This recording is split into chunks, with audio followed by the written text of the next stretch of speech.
He survived the deadliest weapon ever created. Then, less than 24 hours later, he found himself beneath another atomic bomb. It sounds impossible, yet every word of this story is true. His name was Tsutomu Yamaguchi, and what happened to him remains one of the most unbelievable survival stories in human history. Before the world knew his name, he was just another ordinary man. He wasn't a soldier. He wasn't a politician. He wasn't searching for danger. He was a 29-year-old engineer working for Mitsubishi Heavy Industries, traveling across Japan because of his job.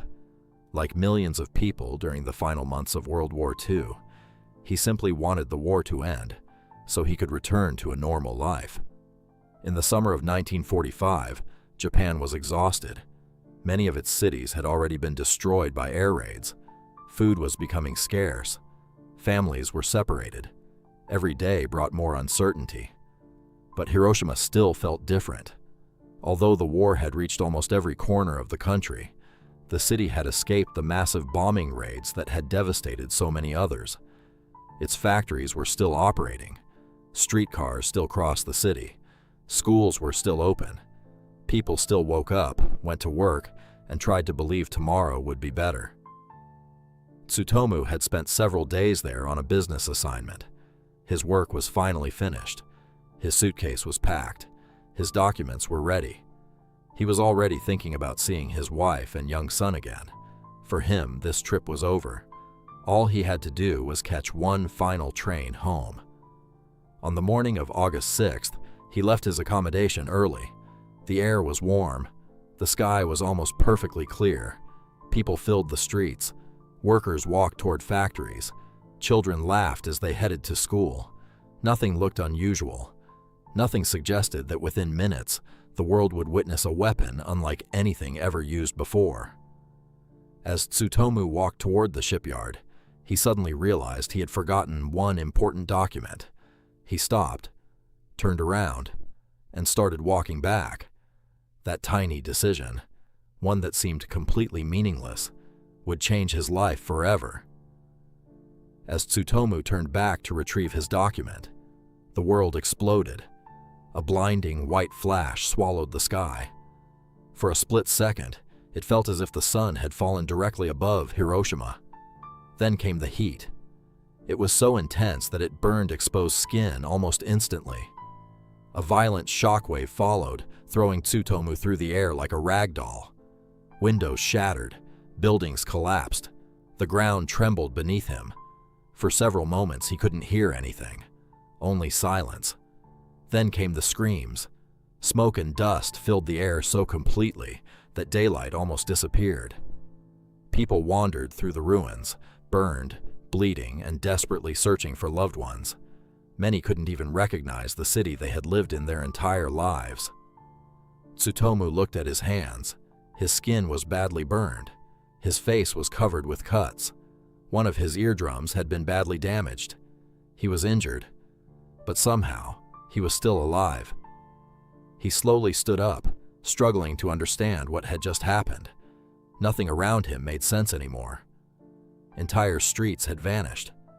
Buildings he had passed only minutes earlier were gone. The city had become a sea of fire. Most people would have given up. Tsutomu didn't. His only thought was simple. He had to get home. He had to see his family again. No matter what it took. The hardest part wasn't surviving the explosion. It was escaping the city that no longer existed. Every road was blocked. Bridges had collapsed. Fires spread in every direction. The air was thick with smoke and ash. Thousands of people wandered through the ruins in complete shock. Some called the names of their children. Others searched desperately for their parents, husbands, or wives. Many were too badly injured to keep walking. Tsutomu forced himself to move. Every step was painful. His burns stung with every breath. His body wanted to stop, but his mind refused. He kept thinking about one thing: his family. Hours later, exhausted and barely able to stand, he finally reached an area where the destruction was less severe. There, he found other survivors trying to make sense of the disaster. No one fully understood what had happened. Some believed an entire fleet of bombers had attacked the city. Others thought a giant fuel depot had exploded. The truth was almost impossible to imagine. The world's first atomic bomb had destroyed Hiroshima. After receiving basic medical treatment, Tsutomu made a decision that seemed almost unbelievable. Instead of staying, he would go home. His destination was Nagasaki. Still suffering from burns and injuries, he boarded a crowded train filled with silent survivors. No one spoke very much. Everyone stared through the windows, watching the devastated landscape disappear behind them.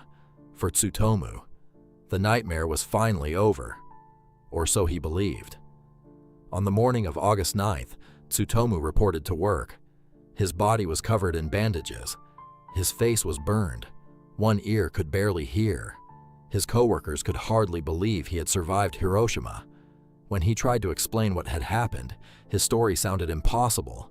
He described a single bomb destroying an entire city. He spoke about a blinding flash, a wall of heat, buildings disappearing in seconds. Some people simply couldn't believe him. Then, everything happened again. At 11:02 in the morning, another brilliant flash lit the sky. The windows exploded inward. The building shook violently. People screamed and threw themselves to the floor. A second atomic bomb had exploded, this time over Nagasaki. Once again, Tsutomu found himself inside a city that had just been destroyed by nuclear weapons. Against every possible odds, he survived. Not because he was stronger than everyone else, not because he was luckier, simply because fate placed him in exactly the right places. Twice. The war ended only a few days later, but for Tsutomu, the memories never disappeared. For decades, he lived with the pain of his injuries and the memories of two cities erased in moments. Years later, he began sharing his story with the world, not to become famous, but to remind future generations of the true cost of nuclear war.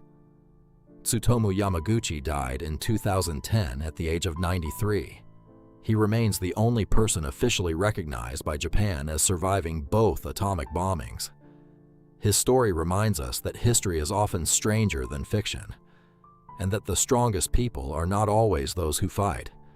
Sometimes, they are simply those who refuse to stop living.